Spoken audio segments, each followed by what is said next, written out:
Buff Nation, what's going on, everybody? Hope you're having a wonderful day. Apologies, we're a little tardy, but we got this thing going now. Apologize if things sound a little choppy, but we got the audio working decently. Chubby, how's it going, man? I'm good, man. How you doing, man? How y'all doing, Buff Nation? And I'm doing great. Nothing short of a nothing short of another busy day in terms of news pieces here with the Buffs. But man, I want to get your thoughts before we dive into some of the Buff stuff. Nick Saban out of there, Pete Carroll out of there, Bill Belichick out of there. Crazy couple days. What was your reaction to all that? Man, all these all these coaches leaving and all these coaches going elsewhere, man. It's hey, I really don't let me get hold on. Let me slow myself down here because I was very excited to jump on today with you on Buff Nation. But look, all these coaches going everywhere right now. I just wanted to give Nick Saban his flowers for everything that he's done for the culture and everything he's done for all of us. You know what I'm saying? Bringing everybody together in the state that had a iffy history. You know what I'm saying? So look, let's thank Nick Saban for what he did and moved on. Bill Belichick, everything that went on in New England.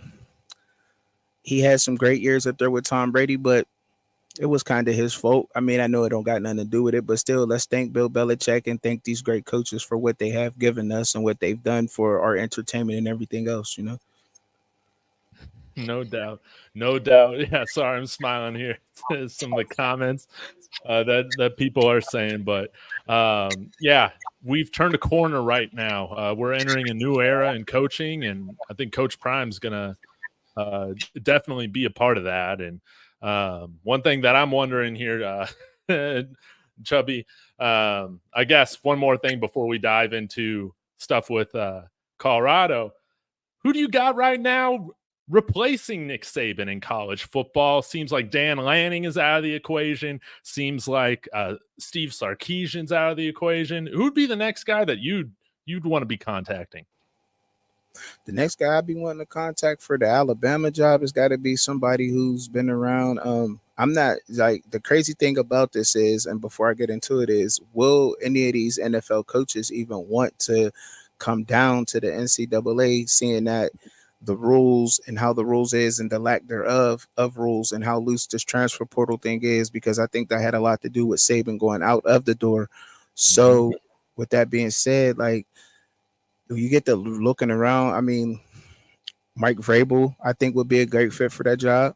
In Alabama, I'm not sure if Brandon Staley would be a good fit there, but I definitely would have to say Mike Vrabel. That would be my pick to go to Alabama and keep things going there. That legacy and everything that has been taking place in Alabama, he's definitely the for sure guy. Yeah, man, it's going to be interesting to see what happens. My guy right now might be staying in the college ranks right now with Lane Kiffin or Mike Norvell, but all those guys seem to be pretty rooted in what they're building. But I put this out on Twitter, man. If nobody wants to follow up Nick Saban, I will do it. Are all these? I thought these guys weren't scared of the smoke, right? I'll do it. Yeah, Dave. Yeah, right. You know what I'm saying? I'm just like how you said earlier, man. I'm just somebody on the mic talking shit, sitting here in one of my off rooms that I turned into a studio, man. You know what I'm saying? Like, hey, I ain't about to. But look, I don't know if a lot of guys out there really, just how you said it, you said that well. If they really want that smoke of Alabama, the everything that comes with it, the adversity that comes with it. Nick Saban had an interview that I just watched recently, and he spoke very well in detail on how he was the nowadays how college football has overwhelmed him. He can't do it the way that college football used to be done and used to be ran. And if he can't run things that way, then he just rather step away from the game. So it's hard to really say who wants to deal with that. And when you go to Alabama school with so much prestige, so much people eyes and the fan base like that, you're dealing with that times 10. So who really does want to go there and get that job? That's why I said I would think the job would go to somebody who's already been at the NFL level to come down, because when you're looking at schools like Alabama and Georgia, those are huge schools and NFL ready talent, and only a guy that is used to that much publicity and adversity from the NFL can take that job or handle what comes with that job, in my opinion.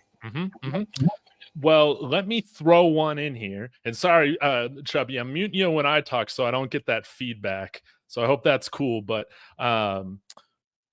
you're talking about bringing in a guy with NFL experience who's also kind of been there, that understands the culture, all of that.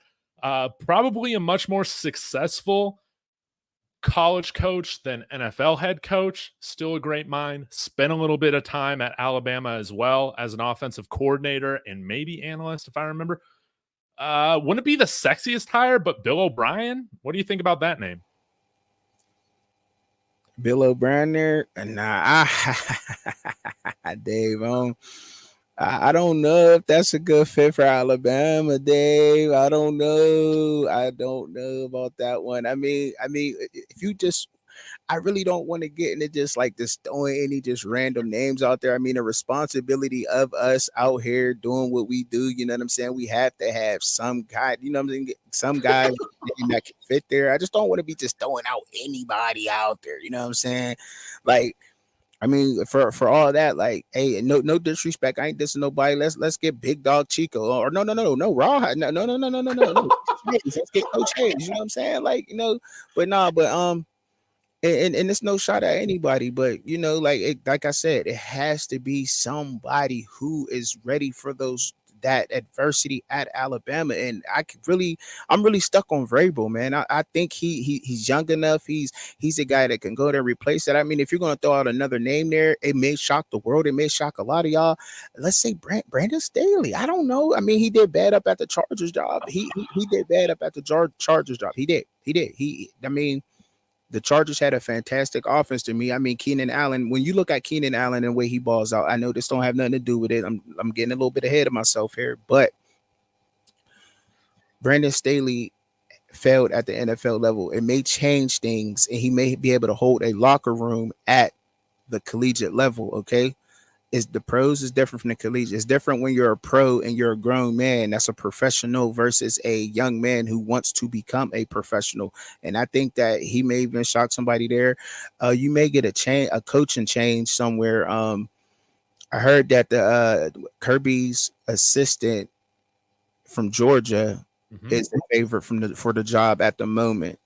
I'm going blank here. I can't remember his name, but he is the favorite for the Alabama job.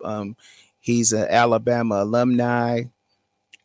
He's well respected from Nick Saban and Kirby Smart. He's been underneath both of them. Well, he's been underneath Kirby for these past couple of seasons and years, but he went to that school, and I think he's the favorite for that job. So, I mean, anybody else, like I said, anybody else that I have named is just names out there, but I believe that the job is going to go to the assistant coach down there in Georgia right now.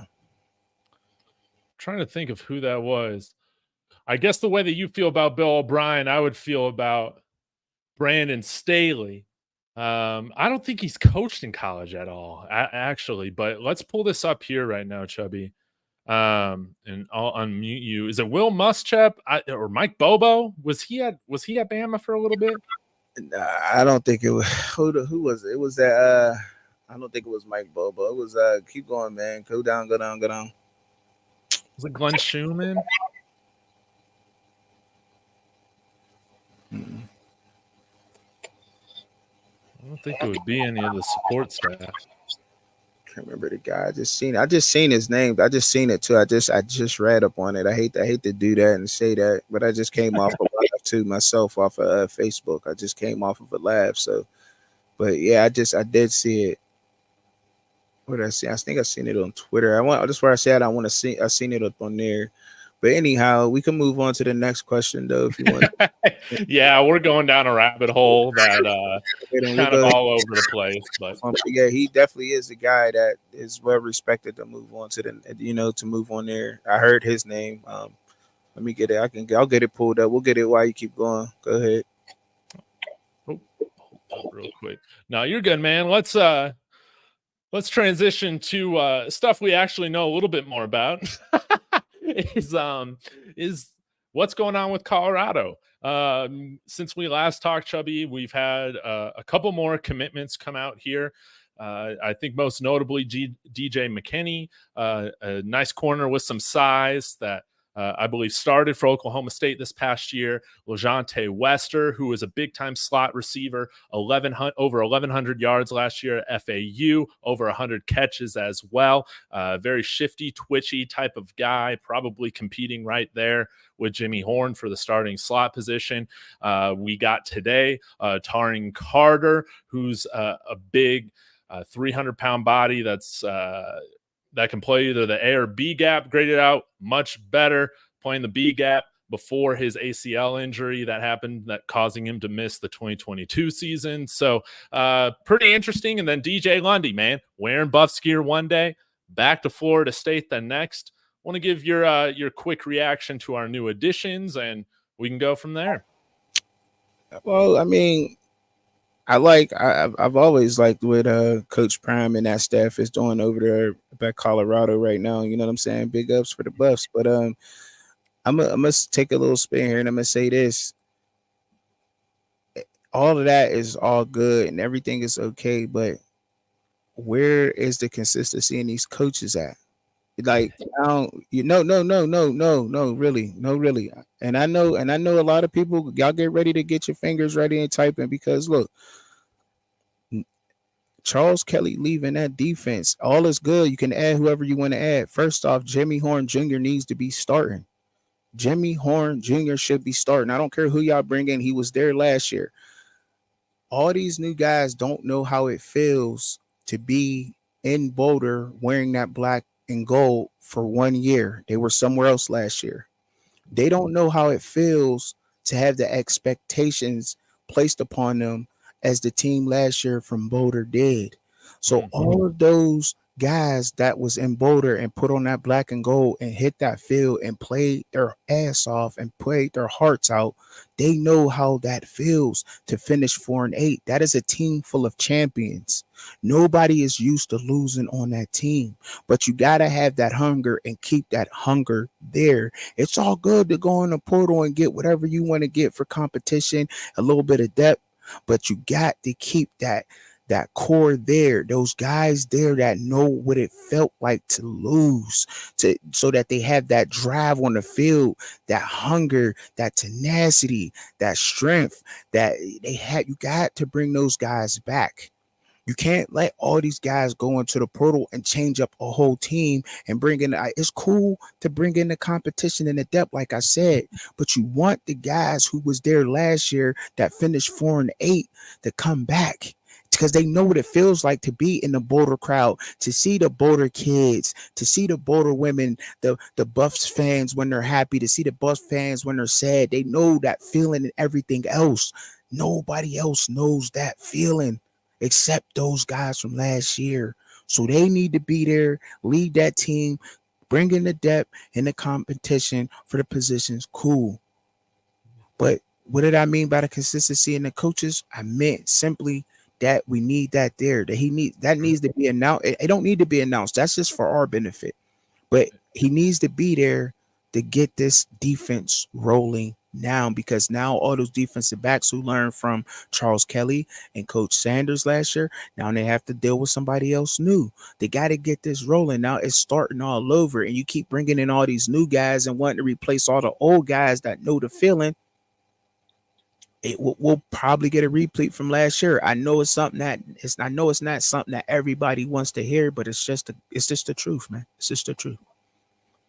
Man, Chubby, I love how you put it. Now, do I slightly disagree with you? Sure. But some of the things that I like about what you said were, you're talking about continuity. You're talking about continuity, the team being together from this year, everything that they went through, all the bullshit that they went through, becoming stronger going into this next season. Having, for instance, Jimmy Horn, he's a hot topic of conversation with us, okay? I think he led the team in drops this year with 8 drops, but also led the team in touchdowns. We need that consistency from him. Will another year of developing that rapport with Shador pay off compared to having some of these other guys come in here. We're going to have to see.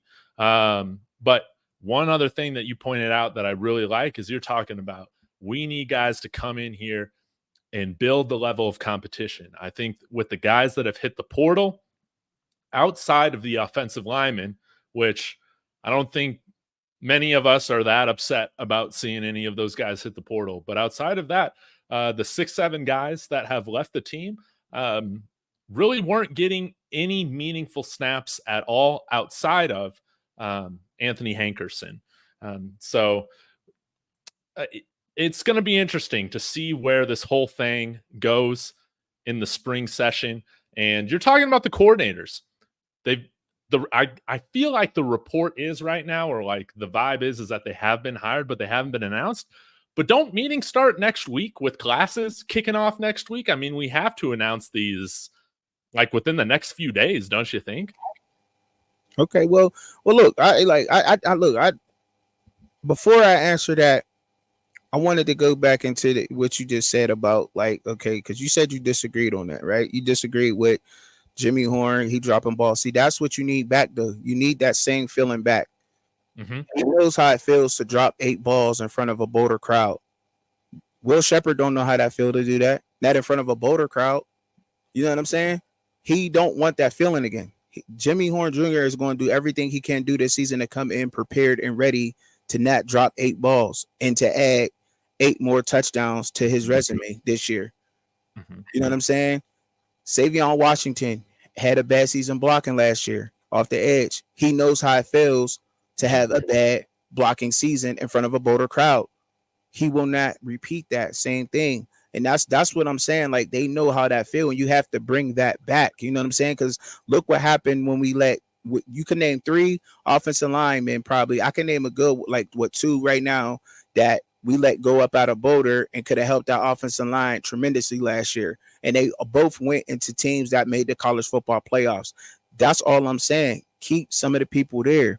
And I just recently seen something in the comments that I wanted to address, and they do need another running back, Zion. I don't care if Coach Prime says anything. Like I said, I admit it. That's for me, my benefit, for me to know the coach is there or not. And all I'm saying is that these guys, young men, have to learn a whole nother defense. They have to deal with another coach. Mm-hmm. Period. They have to deal with another coach. And you added more guys on the defensive line, and they're trying to get more linebackers and more players there. So they're going to have to hit the reset button, whether you want to hear it or not. No, it's not it's not what you want to hear, but I'm telling you what it is. You have to learn something new. You know what I mean? You can learn mathematics from Dave, but then if I'm trying to teach you mathematics, I'm gonna have a different way of teaching you that. So now you have to learn my way of it, right? Correct? You can go to a different classes, right? It's the same thing with coaching. It's just the facts. Now, will they be fine, and do I trust and believe in them? Of course I do. But it's just a fact. He don't have to tell me anything that's going on there. But the fact of the matter is that there isn't somebody there teaching these young men the defense, and that is a problem, whether you want to look at it or not, especially when you start looking around the Big 12 and seeing how the Big 12 is set up right now. These other teams are grabbing players that they're plugging and playing right now. Mm-hmm. And I think, Chubby, like, I'm trying to make sure I understand what you're saying, because I don't think that you're saying like drops are making you better. I think what you're saying is that there can be so much change at once when you're talking about new system, new environment, new plays, new all of that. Sometimes the level of concentration maybe might not be there. Guys can perform better once they have more time and continuity. Is that kind of more so what you're getting at, rather than just like? Let me break this down. Let me break this down simply for him, because I like his picture. Okay, so I like that picture that you got up there, right? So when your first job, you messed up in the job, right? Just say, I don't know, it was at McDonald's. You burnt the hamburger. I don't know. You burnt it. You didn't know how to cook it. So the second or third time you went, did you burn it again? No, that's all I'm saying. I'm not saying that drops make you better, but yes, you learn from your mistakes. You do learn from your mistakes. I'm not saying that it makes you better. But what I'm saying is you learn from your mistakes. They know what it feels like to play in front of all of you, to get the criticism from all of you. These other guys don't know what it feels like in Boulder. They haven't lived there for a year. That matters to keep that, even if they don't start, to keep that leadership around. So they telling them about how much the Nebraska game means to somebody. I'm just trying to break this down simple. Or am I making that clear, or do I need to go more in depth in that? No, I think that definitely makes sense. And it's about finding this right balance, right? Okay. Because this is a results-oriented business, but at the same time, you need to be in an environment where you're comfortable enough to grow, like you're talking about at this job. Not that you have the room to fail. We don't accept failure here, but it's finding that right balance and where that is. We know that the results got to be better based on the guys that we're bringing in right now to compete. And some of them take jobs, starting jobs, that's for sure. But I think what you're trying to get at is just continuity, consistency with these guys, like any team. It can lead to more success this next year. And hopefully what we're seeing with the offensive system, like if Pat Shurmur takes over, at least he's been here for this past year. And they have some familiarity with him, even though his system will probably change. It's been a little while since we checked in, but how do you feel right now about Pat Shurmur? Everybody's kind of talking about him being pretty much the guy. It just hasn't been announced. I feel like Pat Shurmur is a plus to the offense because there haven't been much film to really break down on with Pat Shurmur and Shedeur working together right now with that offense. So I believe that that's a plus for CU going into next season. Pat Shurmur also, regardless of what people want to say about him at the pro level, that was against all professionals in each position. This is at the college level where even the best will have bad days. Let's just be honest with that. But Pat Shurmur knows how to make adjustments going forward, and Shedeur Sanders is by far the best college quarterback, period. As many times as he was sacked, and I believe that him working with Pat Shurmur in that offense will be awesome. Like I said, Pat Shurmur can make all the adjustments when he needs to. He knows how to change his offense around that to keep him there. I think is a plus. Working with Shedeur the way they have been. Look, that's just in a nutshell with Pat Shurmur. I mean, really, that's it with Pat Shurmur. He's great, man. I mean, there's not much I can say about him. I can't knock on Pat Shurmur. I can't give him much more praise than what I just already have. I mean, I think it's a plus for CU. Yeah, no doubt. I think that my opinion's changed over time. I was completely against it when I first, heard about the idea of him being elevated to offensive coordinator. But I think the biggest thing that we noticed, this past year is there just wasn't Coach Prime, Shedeur, and Sean Lewis. Like those guys were not on the same page. They didn't trust each other. We can debate on why that was, but that was just the result that we saw. Things were fragmented. With Pat Shurmur, they trust him. It seems like they're all aligned in terms of their offensive philosophy and how they want to run the offense. So I think,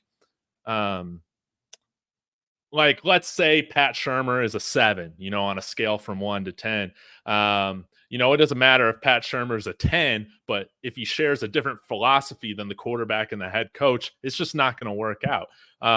You could have maybe a lower ceiling, I guess, with the offensive coordinator, but if it's the right fit, and then we also get some competent coaching from the offensive line perspective, I think that this thing definitely has the potential to look worlds away better than what we saw last year, especially if the protection and the play calling is a little bit more methodical and all of that. Thoughts? Oh, well, I mean, look, that was a great take on Pat Shurmur on the offense. I don't really think that they should switch that nothing up there. But what I do want to touch on a little bit more, I see a lot of people talking about replacement for linebackers. I'm looking at the comments and stuff as we're going. So really, when you look at linebackers in that linebacker group, I think it's a hint of who may be coming in when you see DJ Lundy leaving. I don't want to really look at this and try to say this is a negative thing, like something else is going on in CU. I just want to say that maybe Charles Kelly and the way that he likes to run his defense and DJ Lundy seeing who was coming in was like, I'm not going to fit with that scheme. You know what I'm saying? We all know that Levy Smith runs at Tampa too, right? And maybe somebody, it has to be somebody who's a little bit more leaner, faster, you know what I mean, and can cover a lot better than DJ Lundy. Let's just be honest there. He's a great run stopping linebacker, or you know what I mean, he can stop that really good. But his pass coverage was, you know, iffy at times, okay? But that may be a hint towards their line as far as linebackers go. Like I told y'all before, I'm really okay with what was there only because I know what it took to play linebacker last year. I know you guys keep saying they didn't make big plays. I heard they didn't make big plays. We need new linebackers.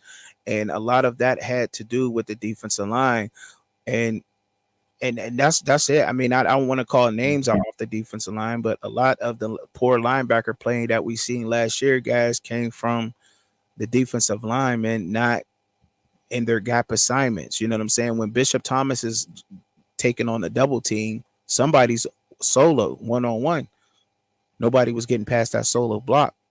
Watch the tape carefully. Break it down carefully before you just going to say and saying things like, you know what I mean? Because I know that's what I do. I take my time out and I really pause and I play and I look deep into these plays and I see that they're out of their gaps. They're not even in their gaps. They're getting pushed around sometimes. Bishop Thomas took on a lot of double teams. And now when the defensive line doesn't do their job, it goes back onto the linebackers. That's why they were playing poor. They were doing the best job they could. I honestly think the linebacker core is okay. Yeah, do you need to add depth in your competition? Absolutely. There's nothing wrong with that. But I do think that Bentley and Demoy Kennedy got a bad rep because of the poor play of the defensive line. That's my opinion. That's not even an opinion. That's from what I saw from my evaluations. Period. Why do you think they brought in new defensive linemen? Yeah. Yeah, I might go as far to say right now, Chubby, if we only had like, this is just all hypothetical, but if we had one guy to bring in and he's either a linebacker or a defensive lineman, I would choose a defensive lineman. I still that's going to be the most important factor in our secondary looking better, in our linebacker play looking better. You know, do we still have ways to go right now before we're a national title contender? I think so. But that's going to be the easiest path to success, I think, is having the best defensive line that you can. I mean, especially when you're in the Big 12 and when you look around the Big 12, like I know that's what we focus on here and your show, David, is the buffs. But I look at college football as a totality all around. All around. I pay attention to the various teams and I look all around. The Big 12 is absolutely stacked right now. And believe me, as many people who want to come to Colorado and play for Coach Prime, there is as many players that want to go elsewhere to play against Coach Prime only because they know they're going to get the limelight against that team. So, yes, that's happening. When you look around at all the other teams around the Big 12, you will see that they're also stacking up and they're getting quality players out of the portal also. So, but I love what CU's doing in the portal. I do, I honestly do. Like I told you before, I think that they went in there and they got disciplined players who know how to do that, who will always do their assignments. No, they may not always make the big play, but they will do their assignments as needed. And that's what you need in players, because penalties killed last year also. I highly disagree with anybody, and I'll take it. I promise you, if anybody can tell, if anybody goes really and watch the film from last year and studies it, and then tell me that the linebacker play sucked or was they stepping up, the reason why Shiloh Sanders was damn near leading tackles for the damn team is because of the damn problems that was started up front. It's a domino effect. Okay, it's a domino effect. Defensive line doesn't do their job. Down the linebackers have to try to compensate for that. The linebackers look shitty because they had to try to back up for that. Now you got Shiloh coming up making tackles. That's how that works. That's how that works. Why do you think a lot of the times that was happening, especially on the stretch plays, like the stretch run, couldn't stop that. That was good. Like, I mean, just watch the film, break it down, and then you could tell me what didn't work and how what didn't work. But I love it. I love to interact with you guys. I love it. But I've actually done the studying on this team. I really have, and everything that they have done up to this point has set them up for the future as best as they could in the portal with what the NIL funds they had. Did they miss on a couple of players? Yes, but did they bring in quality players? I believe so. That fit the scheme of CU and what they're trying to run. And the player and we also got to look at the fact too that Charles Kelly leaving was a damper because a lot of the defensive players they brought in wanted to play in that style of defense. So yes, now we got to reevaluate again. Man, I know I see and that I like being honest and saying the things that people just really don't, you know what I'm saying? I know it's not music to your ears and what you want to hear, but it's what you need to hear. Man, I love it, man. That's why I like having you on the show, Chubby. You give a different perspective, man, than a lot of other people do, and that's why I love having you on here. And it gets us thinking. It gets us thinking in a different way, considering different things. And I mean, that's how my opinion changes. But I want to talk about this too regarding Andre Hart. We can talk a little bit more about the linebackers. I know people have been talking about him in the comments as well. What are my thoughts on him? He can't recruit. Who has he ever brought in recruiting the linebackers? I think, again, I'm willing to give him another year. If a defensive coordinator comes in here and wants to bring in his own linebackers coach, kind of like what we saw Sean Lewis do with Bill O'Boyle, I'm okay with that, depending on who the hire is.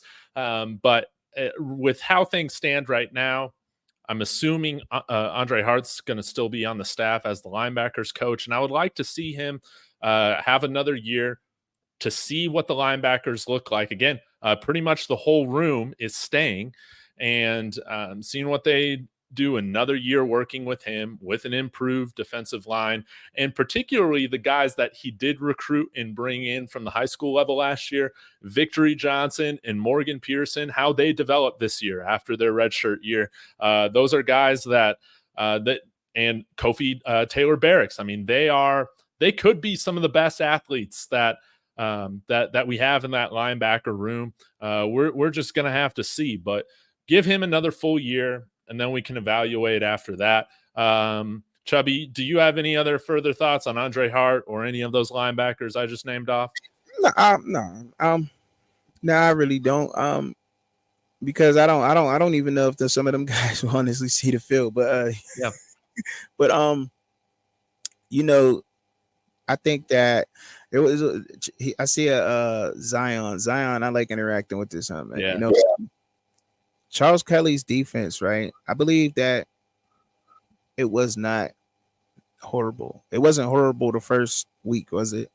Not with the win, right? Not over TCU, the defending champs. It wasn't horrible week 2 versus Nebraska. It wasn't horrible then, was it? We did give up a lot of points, though. You know what I mean? They did. They did. And so does a lot of college teams. A lot of college teams give up a lot of points. It's not just CU. It's just not, you know what I mean? Some college defenses do, especially when you're rebuilding a whole team from in the portal. He literally built his team from in the portal, from out of the portal, from out of the portal. He built a whole team out of the portal, went and got people from out of the portal. They did the best they can do with what they had. Absolutely, 100%. They did. And that's what I want to, and that's what I'm talking about as far as if they would have kept some of the players off of that 1-11 team, maybe that don't happen. Maybe that doesn't happen. And for you to I don't think so about that, man. That 111 team was hot dog shit, man. Some of the players though, Dave, not all of them, but some of them. I mean, like there was a couple of offense, like I said, there's a couple of offensive linemen who left last year that went and played in the college football playoff. There was a guy that went to Florida State. Was Drake Nugent here too last year, or was he around? No, he was. He never played for CU. He was just from Colorado. He's just from Colorado. Okay, he's just from the area. So Colorado missed on Drake Nugent. Okay. I mean, does Chance Main really make a substantial impact on this defense if he's the guy that went here? Come again. I'm sorry, Dave. Oh, sorry. Hold on. I was going to say, just like Chance Main really make a big impact on this defense, or Nico Reed, if both of them had stayed.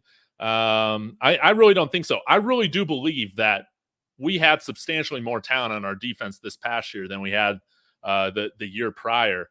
But like you said, it was just a lot of moving parts. Yeah, that's what I'm saying. Like, and that's just where I'm getting now. Like, I mean, like, you can't expect a team to be rebuilt out of the portal to be champions, and next year for them to be a champion, I don't think that's realistic neither. But when we looking at it, how many wins will they probably get? 7 to 10, 7 to 9 wins, maybe in the Big 12 right now. I don't know, because I know we like to hear what Coach Prime is selling, and he's a very good talker, and he will convince you. He will sell pixels to your television. He will sell. You know what I mean? How you doing, Ellen? Like but realistically, it takes time to build this team. It's going to take time. It's going to take time to build up to the national championship level. Development matters in any position. I don't care how many 4 and 5 star athletes that you get. That does not matter. Development matters. And I will tell you, and if you say that development don't matter and 4 and 5 stars do matter, then look at Washington, look at Michigan, look at Noah, the quarter. I can't pronounce his last name correctly. Noah Fifta, the quarterback at right now. He was a 3-star redshirt freshman. Development matters. Keep the players around. They got to develop. They're not going to be superstars. So that is a question. But saying that Charles Kelly's defense was horrible, I can't say that. I can honestly say that players did not know how to play in the Charles Kelly defense. And there was some distractions going on to where, like, there was penalty after penalty, too many men on the field. How do you get 3 of those back to back and then say his defense sucks? Like, they didn't know what the fuck they was doing. Like, let's me just be honest. What did you blame Charles Kelly for that, though? I mean, you can blame Charles Kelly. You can blame Charles Kelly for a lot of that. He got to take the brunt of that because he's a head coach. He's a coach of the defense. He has to take that. Granted, he has to take that. He's the coach. He runs the whole ship. But yes, these are young men. Some of them are men, and a lot of times they were out of place. They were not doing their job. They weren't doing their job. So do you blame?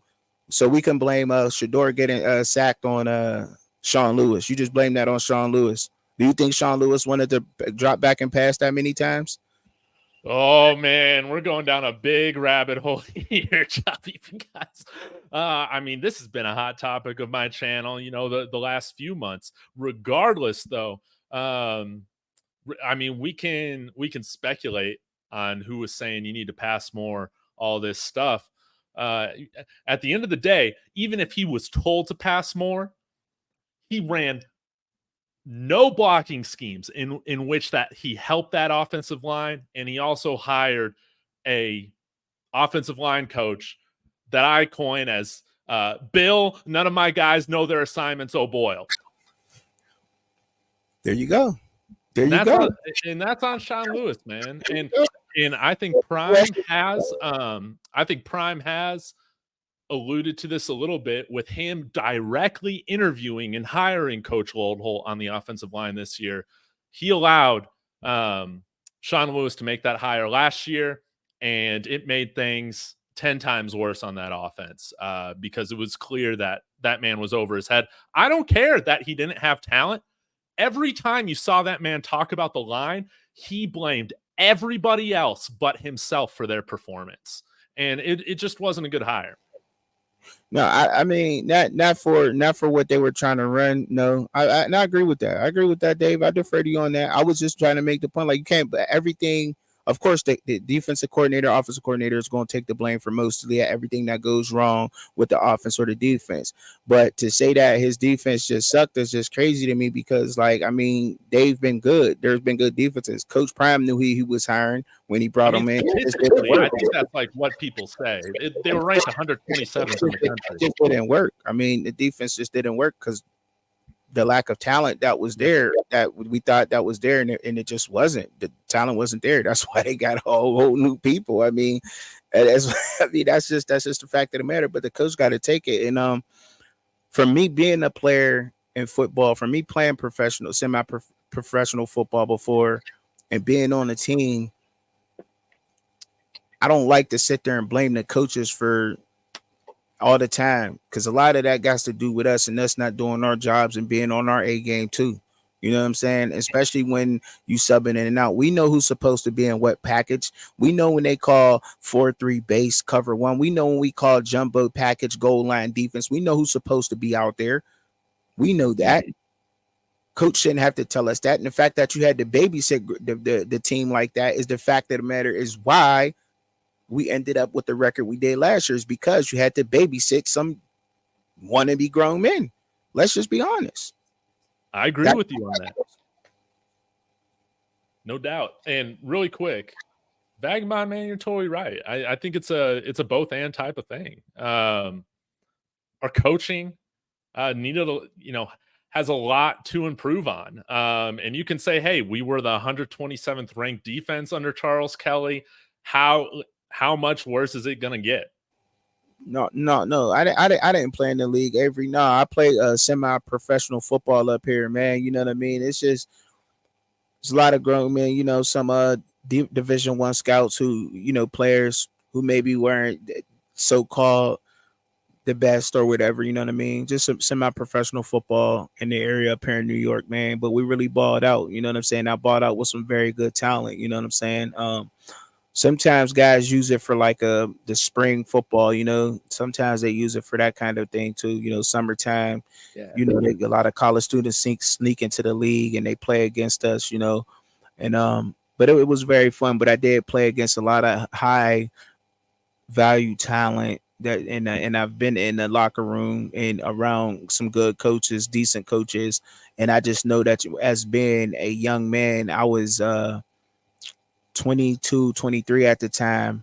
And I just know that you can't blame the coaches for every single thing that goes on with plays and play calling, because we know, like I said, we know who's supposed to be in what package and everything else. And as far as the offense too, last year, touching on that, they didn't even try to run the ball a lot. We just didn't try to run the ball enough to answer the question. We just didn't.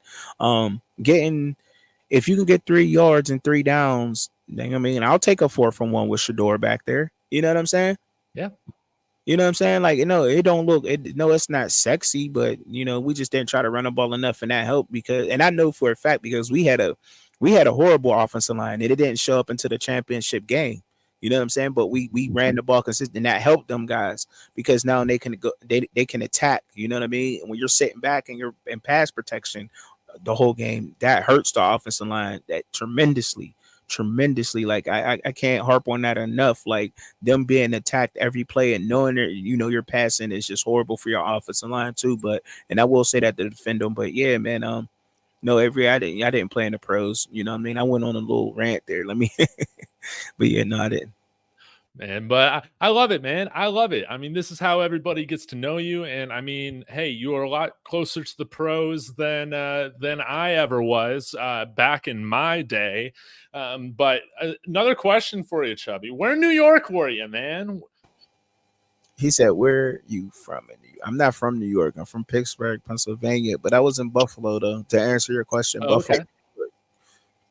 Man, Buffalo, New York. That's where I played professional football up there. We played against Rochester, Syracuse, Rome, New York, Oneida, New York, Southern Tier, Dunkirk. Just teams that you probably wouldn't even know about. But yeah, you got to post some highlights. Some highlights, nah. Nah, man. I was trash, man. I was a team leader, man. I was a team leader. No. I ain't gonna say I was trash. I definitely wasn't trash, but I was second string running back. Played special teams. Was a team leader on their team. I helped a lot with the defense. I was just a players coach kind of guy. You know what I'm saying? I got the team hyped up. I put players in the right positions. I talked to a lot of guys. I was a guy that mediated the team, if you will. I was a leader on the team. Let me be honest. I was. And I know that all of my guys will vouch for that, and they will tell you that. Like, yes, Definitely, Chubby was definitely a leader on our team, and that's what I played. Even though I didn't start and see the field, does not mean that I didn't have an effect on the field. And yeah, I ran the ball a couple of times. And I did good. You know what I'm saying? But that's that my role. I would say, and to be honest with y'all, was being a player coach. Man, I love that, Chubby. And I guess I got to get wrapping up here really quick. So I want to end with this question, though, since you're bringing this up, because you've kind of alluded to this, how important roster continuity was and how difficult it can be to bring in 65, 70 new players and just win right out the gate, regardless of what the talent level is like. From your experience, what have you been on a team with one of these in one of these leagues where you're kind of coming together for the first time, as opposed to having had some years or some seasons together? How different is it from like a team leadership perspective? It's totally different because now you have a lot of you don't know the guys that's coming in. As you give interviews and you'll talk to reporters and tell them, oh, everything's fine, but realistically, like, you don't know these guys, you don't know what they're about.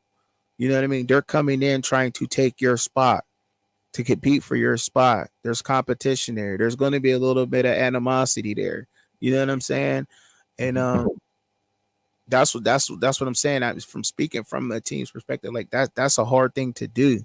So, but what made our team great, what makes a team great, and it made our team great, was there was a lot of guys who played the season before I came in the losing season, and it was a bunch of guys that came. You know what I mean? So they were able to kind of tell us how things went. This game is going to be tough. This game, they're going to do this. When the fans come out, like, we can't lose to this team. You know what I'm saying? And it's just little things, if you will, just little things about the team, and prepared us for that. But now until the third season, when I became more of a role in that player coach type of role, then I was able to bring everybody together, because now I knew what everybody was, and that took time. That takes time to know where everybody is. We had guys that like going hunting and golfing, and we had guys who listen to rock, country, rap, hip hop, punk, soft rock, classical. You know what I mean? We had all different kinds of guys, and I knew how to. And it was hard to relate to everybody and bring them all together at certain times. It really was, to be honest. But we got it to work, and that takes time. It takes time to do that, and to know you got your back and we have each other's back. But that's the biggest thing. But once you get to that point where I have your back and he has my back, there's no doubt, no question, we're going to battle. So yes, the first two seasons was rough, but by the third season, we knew how it felt to take losses. We knew how it felt to lose in front of the fans. We knew how each other played. We knew what it was. And that matters. That matters. It doesn't, you don't have to have a five-star behind you every time. A guy could be a 2-star, but you're going to play 2 years with him. You know his strengths, you know his weaknesses, you know what you can cover with, you know what you need to step up on. That matters a whole lot. A whole lot. And well put, Chubby. And I look forward I want to hear a little bit more of this, in some future streams that we do together, because I really like that insight from your playing career. I think that is fantastic. And I got to start wrapping things up here. Again, thank you to everybody that has checked in, been part of the chat. Please be sure to subscribe to Chubby's channel over there. Chubby, where can we find you? Remind us of your username, and hey, what's your prediction for the Steelers this week? Sports with Truck and Chubby. You can add me on X, Instagram, TikTok, YouTube. Go ahead and subscribe. Hit that notification bell. I drop videos periodically through the week, but I'm live every Saturday at 6:30 p.m. Eastern Standard Time. I believe that's 4:30 Mountain Time, right? Did I get that right? Yep. Okay, 4:30 p.m. Mountain Time out there, y'all. So come check me out. Come kick it with me. I appreciate it. This Saturday, live, 6:30 p.m. Eastern Standard Time. And the Steelers. Can I curse on the channel, David? I don't know. Man. All right. The Steelers is about to whoop the Bills' ass. It would be a Bills thing. That's And for sure. Typical Bills. I'm from the whole East Side, both areas. I've been in both areas. I don't really like to say, we've been from Wilkinsburg, Larmer, lived in Homewood, lived in Garfield, lived everywhere, man. I lived everywhere. On the West Side, back in the day, it was Westgate. You know what I mean? Manchester, been over there, man. I've lived everywhere in Pittsburgh. I got friends everywhere, for real. And that's for Vagabond Lido. Oh, right up here. Yeah, I got you. I got Yeah. you. So yeah, I've been a little bit of everywhere up there. I honestly have. Hey man, I just want to tell y'all, thank y'all. Hey Buff Nation, man, thank y'all for having me up here, man. I always love kicking it with y'all, man. I do. I honestly do. It's an honor to be kicking it with y'all. And David, thank you, man. I can't say how much it means to me for you to put me up out here like this, dog. Man. Man, I enjoy it every time we chop it up. It's always a lot of fun. So we'll chop it up again soon. Again, good luck to your Steelers. Want to remind everybody that I do have NFL draft scout Bill Carroll coming on the show tonight at 7 p.m. Mountain. That's 8 Central, 9 Eastern, 6 Pacific. So y'all be sure to check in for that if y'all don't have anything going on. We'll see you guys later. And as always, Sco Buffs. All right.